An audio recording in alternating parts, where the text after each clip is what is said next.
केवल 10% लोग ही सीओए के टॉप क्वेश्चन को कर पाते हैं, बाकी 90% लोग इस क्वेश्चन को गलती करते हैं। तो चलिए एक एक क्वेश्चन को मैं आपको बहुत बारीकी से समझाता हूँ। Question number 1, which of the following best describe the stored program concept in computer architecture. जो हमारे पास कंप्यूटर आर्किटेक्चर है उसमें स्टोर्ड प्रोग्राम कंसेप्ट को कौन डिस्क्राइब करता है। देखो जो हमारे पास प्रोग्राम के स्टोर कंसेप्ट है वो 5 टाइप्स के होते हैं। अलग अलग टाइप का आर्किटेक्चर होता है जिससे हम प्रोग्राम को स्टोर करते हैं, जैसे Harvard architecture, von Neumann architecture, और ऐसे ही सारे मिला के 5 आर्किटेक्चर हमारे पास होते हैं, 5। और पांचों के बारे में डिटेल में हमने बैच में पढ़ाया हुआ है, सबको पता है। तो अभी बोल रहा है कि जो स्टोर्ड प्रोग्राम का कंसेप्ट है उसको कौन दर्शाता है। Instructions and data are stored in separate memory. क्या जो इंस्ट्रक्शंस होता है और जो डेटा होता है दोनों को अलग अलग मेमोरी में स्टोर करते हैं। Instructions are executed directly from the input devices.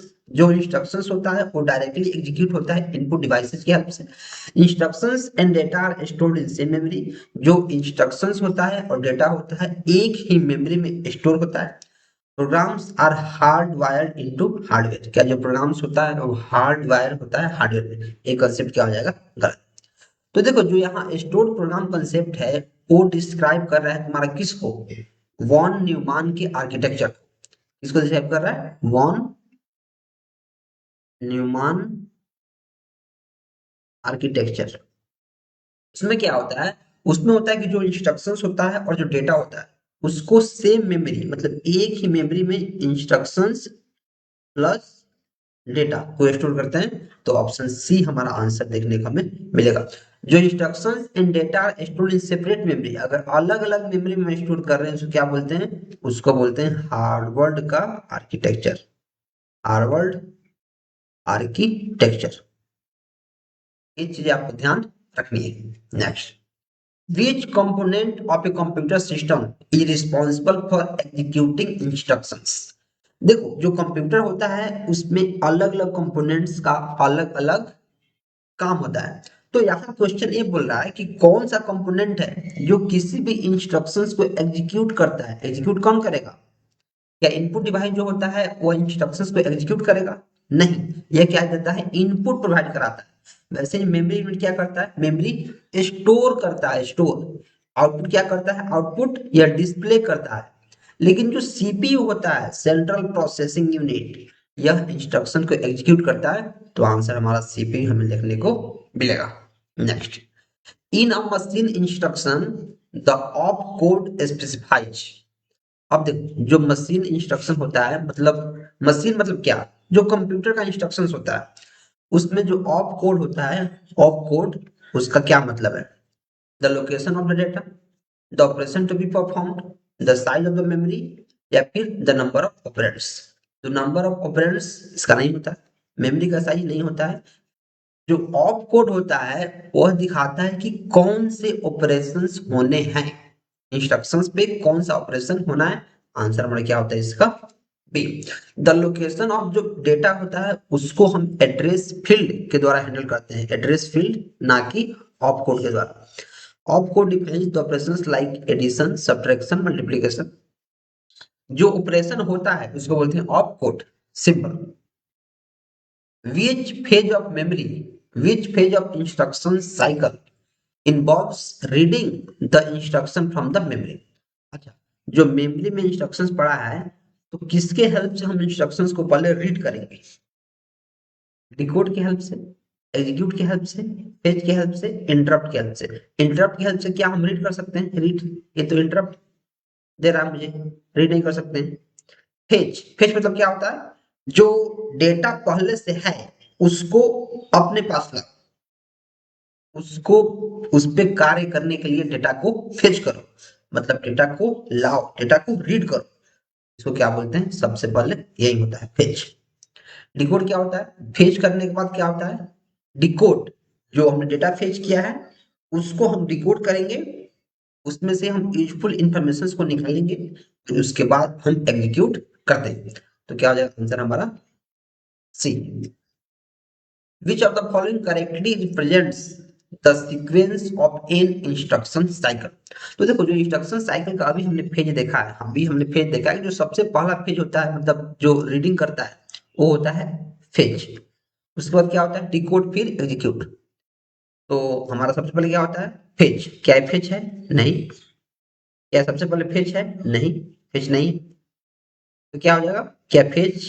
Fetch के बाद एग्जीक्यूट कर देंगे, नहीं। फेच के बाद हम क्या करते हैं, डिकोड और फिर एग्जीक्यूट। ये हमारा एक्चुअल में इंस्ट्रक्शन साइकिल है।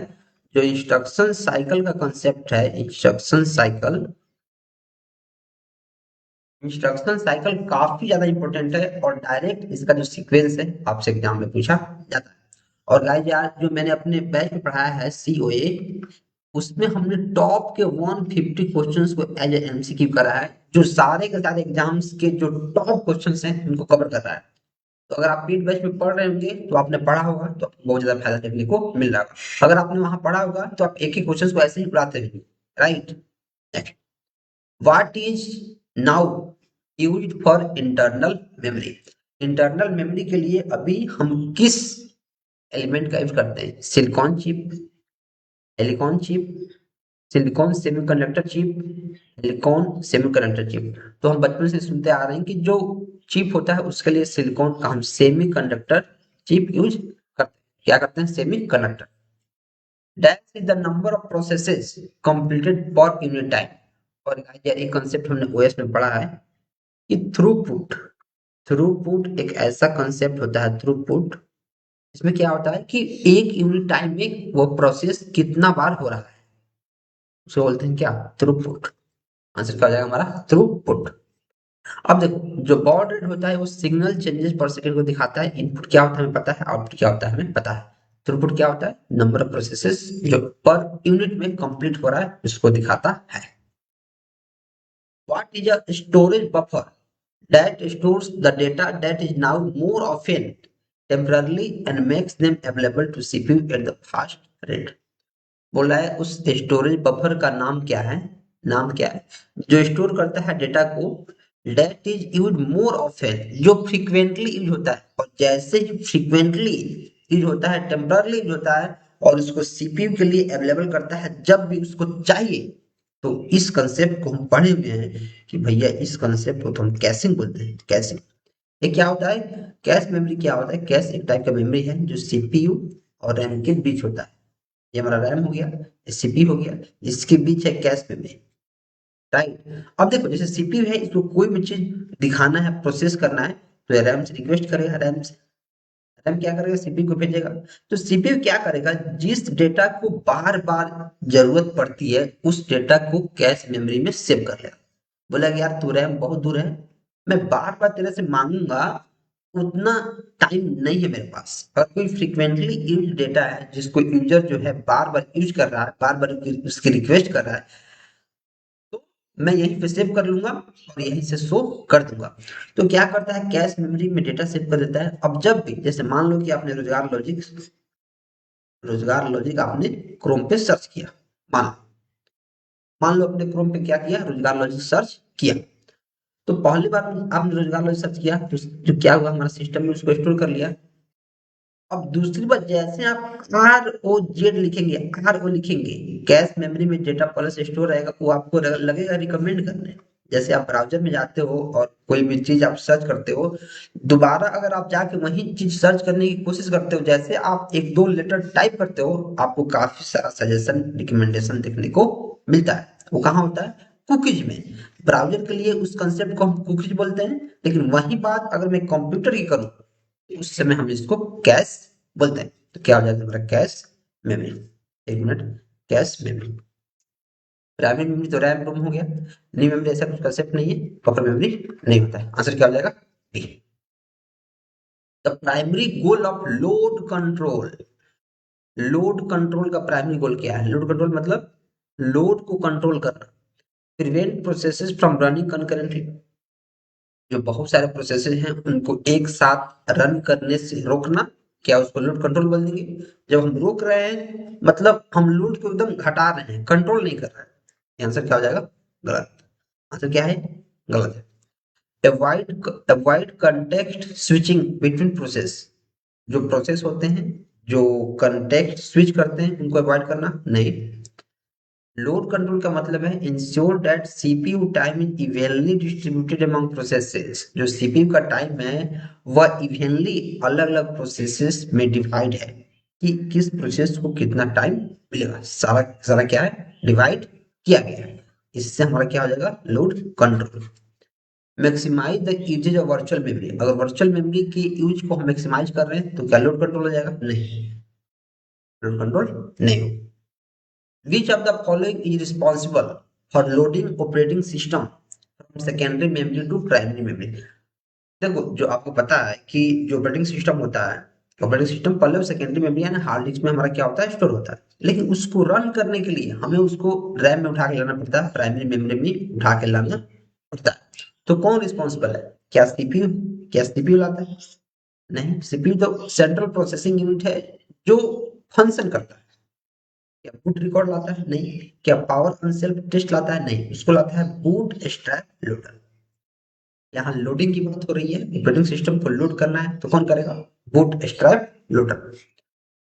सीपीयू के बारे में हमको पता है, जो बूट स्ट्रैप लोडर होता है इसका आंसर होता है जो पोस्ट होता है, मतलब पावर अनसेल्फ टेस्ट, वो चेक करता है कि जब सिस्टम चालू हो गया तो सारे के सारे जो हार्डवेयर हैं वो काम कर रहे हैं कि नहीं। जब स्टार्ट हो रहा है सिस्टम तो सारे सारे हार्डवेयर स्टार्ट है कि नहीं, काम कर रहे हैं कि नहीं सही तरीका से।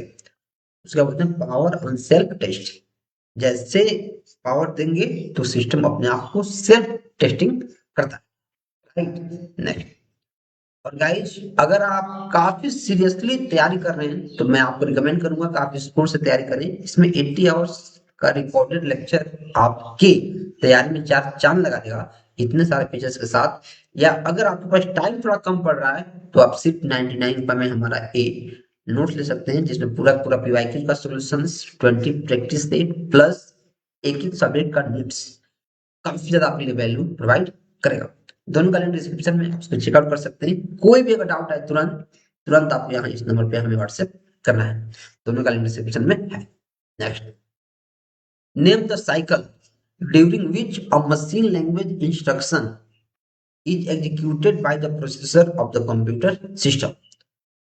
उस साइकिल का नाम बताओ, साइकिल का नाम क्या है, during which a machine language instruction, जब मशीन लैंग्वेज का जो इंस्ट्रक्शन होता है वो एग्जीक्यूट होता है प्रोसेसर के द्वारा, किस साइकिल के दौरान, किस साइकिल के दौरान ये चीजें होती है। क्या मेमोरी साइकिल, डिवाइस साइकिल कुछ नहीं होता है, कंप्यूटर साइकिल कुछ नहीं होता है, ये होता है हमारा मशीन साइकिल के द्वारा। इसके बारे में आपको सिंपली पढ़ना है। Which CPU register holds the address of the next instructions to be fetched from main memory after the current instructions has been executed। और ये क्वेश्चन हमने इतना बार देखा है कि जो नेक्स्ट इंस्ट्रक्शंस के एड्रेस को कैरी करे उसको तुरंत आंख बंद करके हमें प्रोग्राम काउंटर मानना पड़ता है। ये हम बचपन से पढ़ते आ रहे हैं, चीजें हमें रटा गई है। एक ऐसा रजिस्टर जो जो नेक्स्ट इंस्ट्रक्शन है उसके एड्रेस को कैरी कर रहा है उसको बोलते हैं प्रोग्राम काउंटर। क्या बोलते हैं उसको, प्रोग्राम काउंटर। बाकी जो देखो, जो एमडीआर होता है वो क्या करता है, holds data being transferred to और फ्रॉम मेमोरी। जो मेमोरी से डेटा ट्रांसफर होता है या फिर मेमोरी के पास आता है उसको करता है एमडीआर। ये भी रजिस्टर ही। मेमोरी एड्रेस रजिस्टर क्या करता है, holds address for current memory access. Current memory access के लिए क्या करता है एमएआर। एक्यूमुलेटर क्या करता है, जो इंटरमीडिएट इंटरमीडिएट एड्रेस को स्टोर करता है। एड्रेस बोल रहा हूँ, इंटरमीडिएट रिजल्ट्स को स्टोर करता है। प्रोग्राम काउंटर क्या होता है, एड्रेस ऑफ नेक्स्ट इंस्ट्रक्शंस जो हमें चाहिए था। आंसर क्या होता है, D. Which of these is considered a replacement of serial and parallel ports? देखो, सीरियल जो पोर्ट्स आता था मतलब सीरियली डेटा ट्रांसफर होता था, serial bit by bit. Parallel जिसमें कंकरेंटली काफी सारा डेटा ट्रांसफर होता था एक साथ। इन दोनों को रिप्लेस किसने किया है, तो यार सिंपल सी बात है कि जब से यूएसबी पोर्ट आया है, जब से यूएसबी पोर्ट आया है, यूएसबी मतलब यूनिवर्सल सीरियल बस। जब से यूएसबी पोर्ट आया है यूनिवर्सल सीरियल बस, तब से सारे के साथ जो सिंगल लेवल के पोर्ट्स थे उनकी छुट्टी हो गई है। और दूसरे तरीका से बोलूं तो उनकी फील्डिंग सेट हो गई है, उनका काम खत्म है। तो इसका आंसर हो जाएगा क्या, यूएसबी। जो PS/2 पोर्ट होता है यह कीबोर्ड और माउस पे यूज होता है, इसको ध्यान रखना है, कीबोर्ड माउस में। जो एक्सक्लूसिव पोर्ट होता है वह स्टोरेज के लिए होता है। जो LPTN पोर्ट होता है यह पैरेलल पोर्ट है, ना ही कि इसका रिप्लेसमेंट है। Next, what is the significance of pipelining in CPU architecture. तो देखो यार, पाइपलाइन के बारे में हमने भी काफी अच्छे से पढ़ा हुआ है।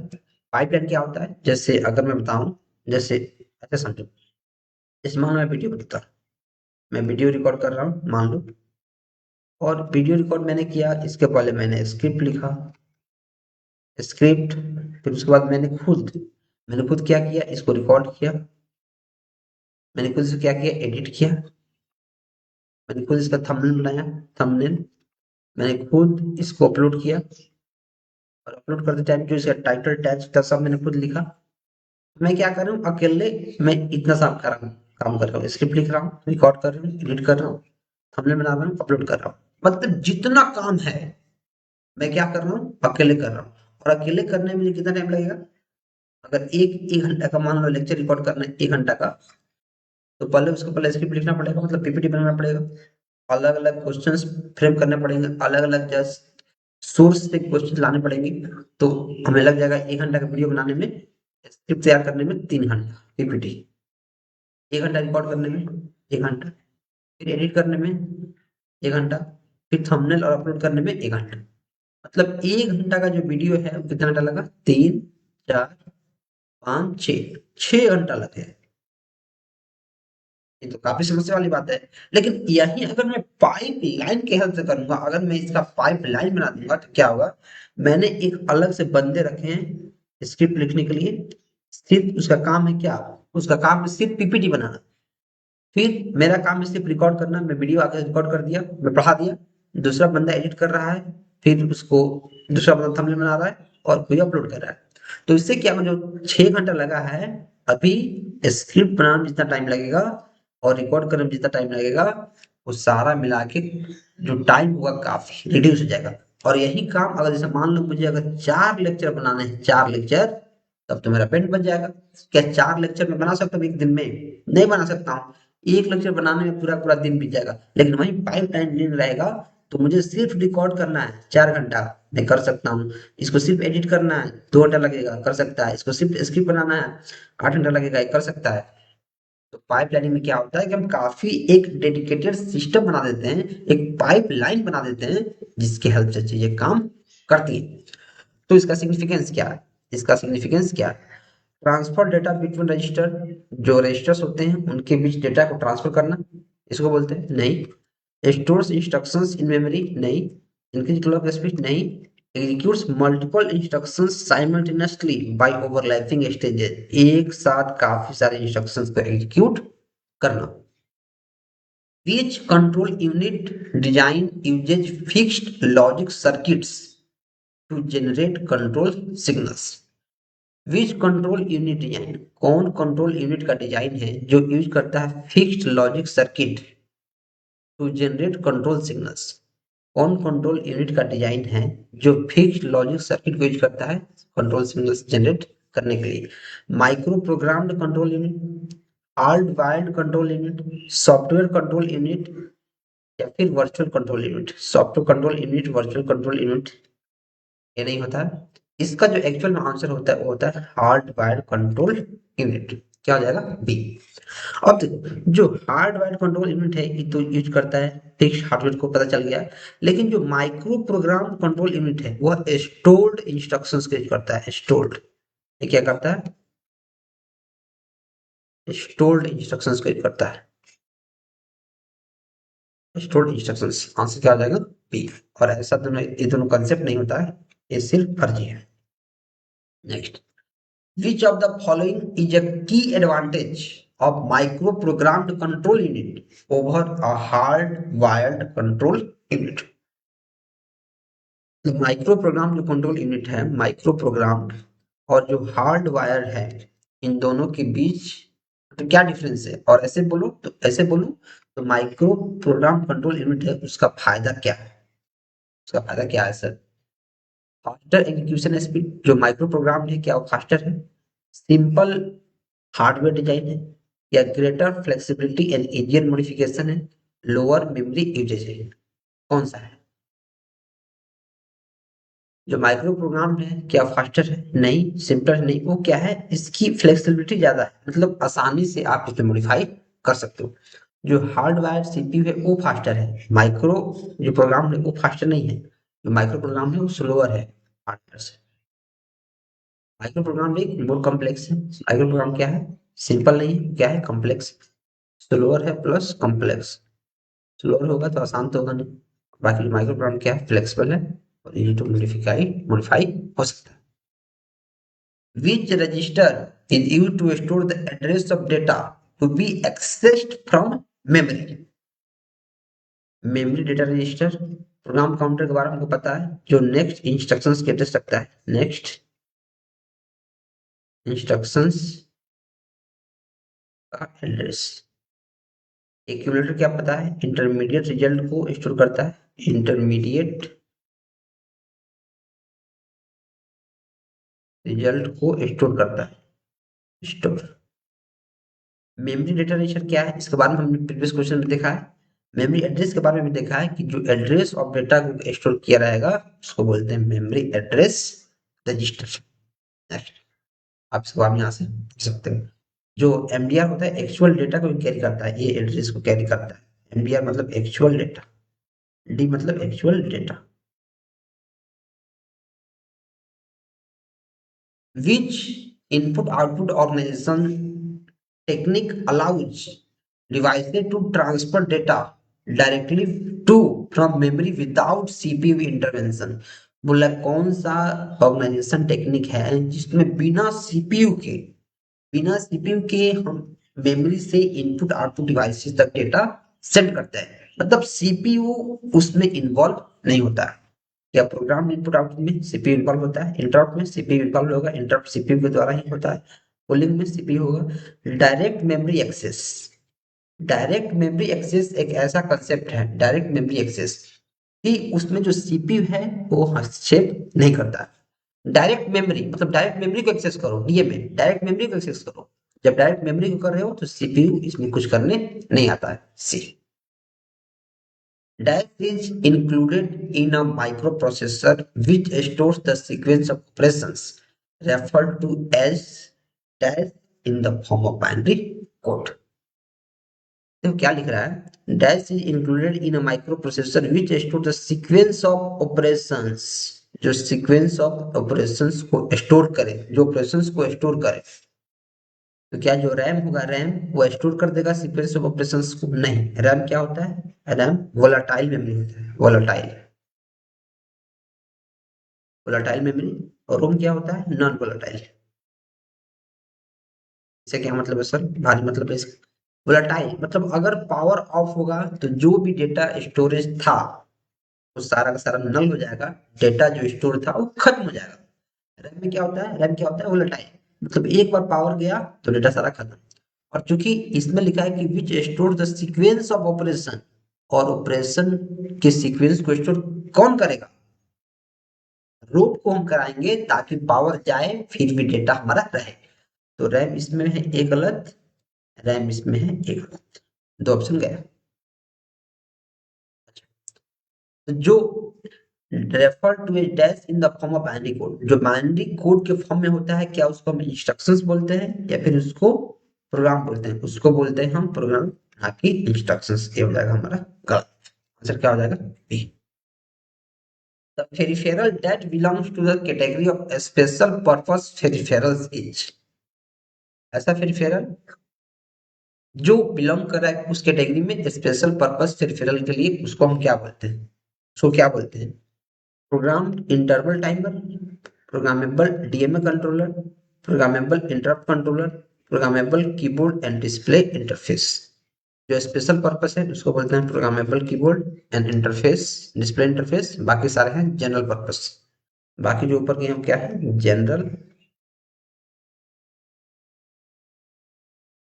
पर्पस।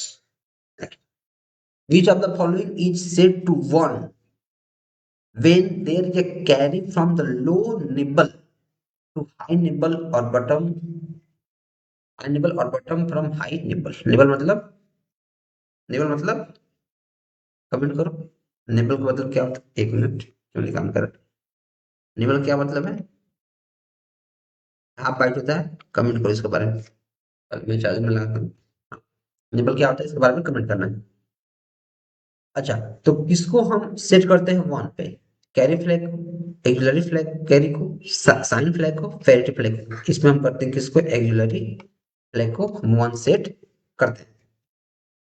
इसके बारे में आप चाहो ध्यान से पढ़ सकते हैं। The basic memory cell in a D RAM is, D RAM मतलब डायनेमिक रैंडम एक्सेस मेमोरी। इसका जो बेसिक मेमोरी सेल है वो क्या है? बेसिक मेमोरी सेल क्या है? मॉसफेट है, मेटल ऑक्साइड सेमीकंडक्टर वाला है, कैपेसिटर है, कैपेसिटर एंड मॉस स्विच है, फ्लिप फ्लॉप है। क्या है? तो इसका होता है कैपेसिटर एंड मॉस, कैपेसिटर भी होता है और मॉस स्विच भी होता है। आंसर क्या हो जाएगा इसका? C. The number of address bits that are present in a microprocessor 8085 inch, 8085 inch। इसको याद करना पड़ता है डायरेक्ट। से क्या होता है? सो इसको याद कर लो। याद, जो 8085 होता है उससे क्या होता है? एड्रेस बिट 16 होता है। जो 8085 होता है उसमें 8 बिट का डेटा बस होता है, 32 बिट एड्रेसिंग होता है मॉडर्न प्रोसेसर में, 64 बिट और एडवांस सिस्टम वाले हैं। लेकिन जो 8085 है इसमें 16 बिट एड्रेस बस होता है, जो 64 KB मेमोरी एड्रेसिंग को एक बार अलाउ करता है। इसको याद कर लो। चलो, विच of the following is also called one operand machine? किसको वन ऑपरेंड मशीन बोलते हैं? किसको? वन ऑपरेंड मतलब एक ऑपरेंड को वो स्टोर करता है, मतलब इंटरमीडिएट रिजल्ट को स्टोर करता है। इसको बोलते हैं एक्यूमुलेटर। जो इंटरमीडिएट रिजल्ट को स्टोर करता है सिस क्या होता है? कॉम्प्लेक्स इंस्ट्रक्शन सेट कंप्यूटिंग और रिड्यूस इंस्ट्रक्शन सेट कंप्यूटिंग। ये सीपीयू का अलग से आर्किटेक्चर है। ये हमारा आंसर नहीं है। तो क्या लिखा है? Accumulator based architecture uses a single implicit operand, hence इसको एक ऑपरेंड मशीन बोलते हैं। A register capable of shifting its binary information either to the left or right। जब शिफ्ट कर रहा है तो उसे क्या बोलते हैं? शिफ्ट को शिफ्ट रजिस्टर। पैरेलली भेजता है, सीरियली भेजता है, स्टोर करता है। आंसर क्या होता है? C. All register reference instructions that use an accumulator are called. जो एक्यूमुलेटर को यूज करता है उसको क्या बोलते हैं? उसको बोलते हैं implied, implied mode. Register mode नहीं, डायरेक्ट एड्रेसिंग मोड नहीं, इमीडिएट मोड नहीं। इम्प्लाइड मोड इसका आंसर हो जाएगा। ठीक है, क्योंकि इसमें ऑपरेंड होता है जिसको एक्यूमुलेटर ही बोलते हैं। रजिस्टर मोड क्या करता है? एक्सप्लिसिटली स्पेसिफाई करता है। डायरेक्ट मोड क्या करता है? मेमोरी का यूज करता है एज ऑपरेंड। इमीडिएट मोड क्या होता है? वो कांस्टेंट वैल्यू को यूज करता है। Which instruction format includes opcode, operand address, and next instruction address? opcode, opcode के बारे में हमने पढ़ा है, operand का एड्रेस और नेक्स्ट इंस्ट्रक्शन का एड्रेस। मतलब तीन चीजें हैं और तीन चीजें हैं तो three address instruction. Zero address क्या करता है? स्टैक का यूज करता है। वन एड्रेस क्या करता है? एक्यूमुलेटर का यूज करता है। अभी हमने पढ़ा है वन एड्रेस। वन एड्रेस हमने पढ़ा है क्वेश्चन में एक्यूमुलेटर का। टू एड्रेस क्या करता है? इसमें दो ऑपरेंड्स होते हैं लेकिन जैसे तीन ऑपरेंड्स आएंगे अलग अलग तो क्या हो जाएगा? Three address instructions. Which of the following is a key advantage of multi core architecture? Multi core होता है single core, dual core, quad core, octa core. Multi core मतलब दो से ज्यादा। तो इंक्रीज क्लॉक स्पीड हो जाएगा, रिड्यूस इंस्ट्रक्शन सेट हो जाएगा, parallel execution of multiple task हो जाएगा, रिड्यूस्ड मेमोरी यूजेज हो जाएगा। क्या हो जाएगा? तो इसका हो जाएगा हमारा पैरेलल एग्जीक्यूशन, क्योंकि मल्टीपल कोर्स हैं तो जल्दी जल्दी एग्जीक्यूट होगा। Which statement correctly differentiates a multiprocessor system from a multi-computer system? Multiprocessor है इंडिपेंडेंट मेमोरी, मल्टीप्रोसेसर है क्या इंडिपेंडेंट मेमोरी हो जाएगा? मल्टी है तो इंडिपेंडेंट कहाँ से होगा? शेयर्ड होगा। Multiprocessor shares memory, multi computer है डिस्ट्रीब्यूटेड मेमोरी। यस, ये हमारा क्या हो जाएगा इसका? Which of the following is the alternate way of writing the instruction add hashtag 5R1? मतलब जो है add hash 5R1 R1 है, इसको अलग तरीके से हम कैसे लिख सकते हैं, ऐड 5 ऐसे लिख देंगे, ऐड 5 यस ऐसे लिख देंगे। इसका मतलब क्या होता है, इसका मतलब होता है जो आई होता है डिनोट करता है इमीडिएट वैल्यू ऐड करो। आंसर क्या हो जाएगा, B. Which logic family uses both depletion and enhancement of both MOSFETs? ये हमारा होता है CMOS, complementary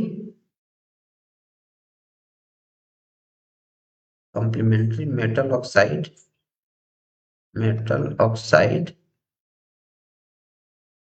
semiconductor। अच्छा, जो MOSFET होता है इसका full form metal oxide semiconductor field effect transistors. Direct full form पूछा जाएगा एग्जाम्स में, डायरेक्ट। टीटीएल का फुल फॉर्म पूछा जाएगा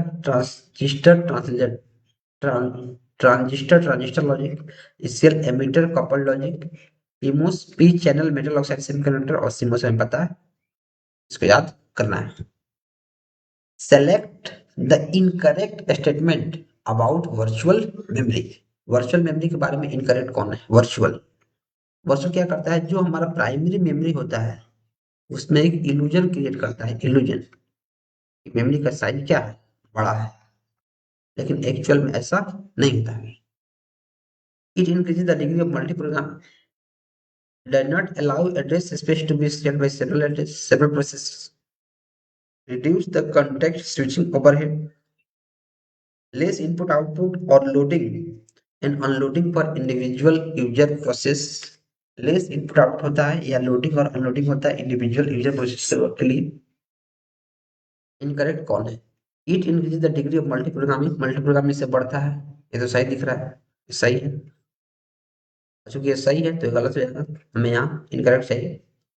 does not allow address space to be shared by several processes, जो बहुत सारे प्रोसेसेस होते हैं उनको अलाउ नहीं करता है स्पेस यूज करने के लिए, करता है अलाउ, गलत बात है, गलत बात है तो सही हो जाएगा, टू सही है। जब टू सही है वन सही नहीं है तो वन गलत टू सही है, इसमें टू नहीं है वो गलत, टू सही है टू सही है। अच्छा, reducing the context switching overhead, जो कॉन्टेक्स्ट स्विचिंग होता है उसको रिड्यूस करता है, नहीं करता है, नहीं करता है, ये इनकरेक्ट हो जाएगा, इनकरेक्ट। टू थ्री इसमें भी less input output and loading and unloading पर इंडिविजुअल, नहीं इंडिविजुअल के लिए इसका कुछ काम नहीं है। आंसर क्या हो जाएगा हमारा, C. Which of the following control signals has separate destination, किसका सेपरेट डेस्टिनेशन होता है, डेटा पाथ का, एलयू सिस्टम बस का, ये सबका तो सेम होता है, इसका अलग होता है डेटा पाथ, सबका अलग अलग डेटा पाथ होता है, इसको सिंपली आपको यहाँ से पढ़ना है। Control signal indicates whether data is read into or written out of CPU। जो कंट्रोल सिग्नल होता है कंट्रोल करता है कि डेटा सीपीयू से रीड हुआ है या फिर राइट हुआ है कि नहीं, बिल्कुल सही बात है। whether the input output devices और memory is ready for transfer data, बिल्कुल सही बात है, मतलब दोनों मुझे सही दिख रहा है।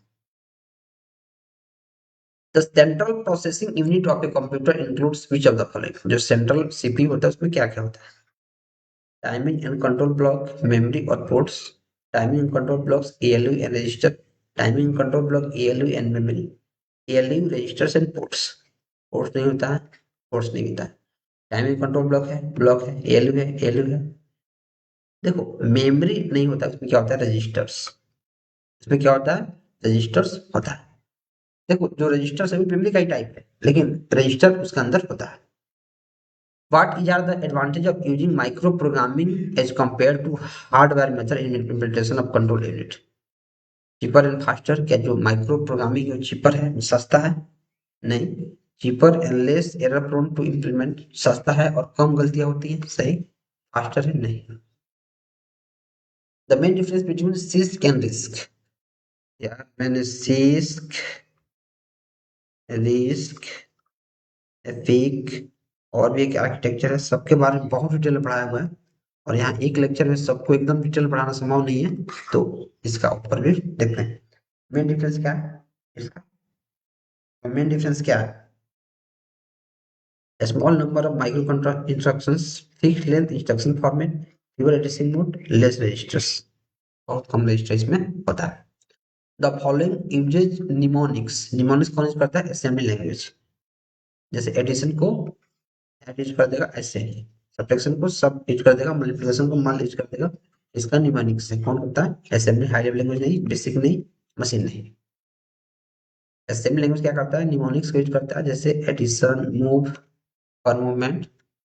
One of the main features of that distinguishes microprocessor from microcomputer. Microprocessor और microcomputer. Words are usually larger in microprocessor. जो words होता है बड़ा होता है microprocessor में नहीं। Words are shorter in microprocessor. जो words होता है microprocessor में shorter होता है। Microprocessor does not contain input output device. Yes. Microcomputers are not fully integrated. गलत। तो इसी के साथ हमारे जो सीओए के जितने भी इंपॉर्टेंट टॉपिक्स हैं आपके एग्जाम्स में ईपीएलटी ग्रेड में, सबको हम खत्म कर रहे हैं। अगर आपको बहुत डिटेल में पढ़ना है, बहुत डिटेल, तो आप इस कोर्स को ले सकते हैं, जिसमें आपको टोटल 7 वीडियोज मिलेगा।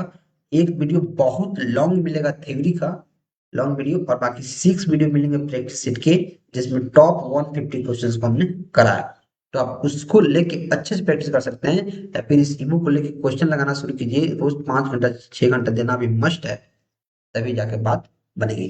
चलिए मिलते हैं नेक्स्ट वीडियो में, तब तक आप चैनल को सब्सक्राइब कर लीजिए और कमेंट में जो हमने क्वेश्चंस पूछा है उसका आंसर दीजिए। चलिए मिलते हैं नेक्स्ट वीडियो में। Keep supporting and keep exploring.